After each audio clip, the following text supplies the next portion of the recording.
ये साला कौन है? ये किसका क्षेत्र? वो पहला भाई साहब का है क्षेत्र। अरे आ जंगली कौन आए છે? और जंगली तुम्हारा बाल मस्त वध गया है छोकरी जैसा।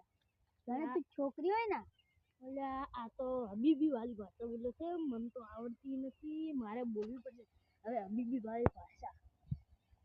तुम इधर क्यों आती? किस काम से आती? मेरे को मजूरी मजूरी चाहिए इसलिए मैं आती।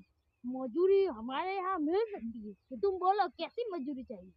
हमारे हमारे हमारे इधर ऊंट ऊंचे हमारे इधर ऊंचे ऊंचे ऊंट होती, इसके गाने धोने में हमले तकलीफ होती तो तुम आज जाती। तुम ऊंचे ऊंचे हो इसलिए गाड़ी चाट लेती और हमारे हमारे हमारे गाड़ी धोने में तकलीफ बहुत नहीं होती। तुम ऊंचे ऊंचे गाड़ी चाट लेती।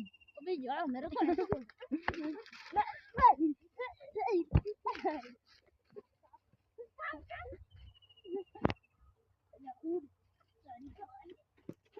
अरे मारो धोती हो रहा धोती हो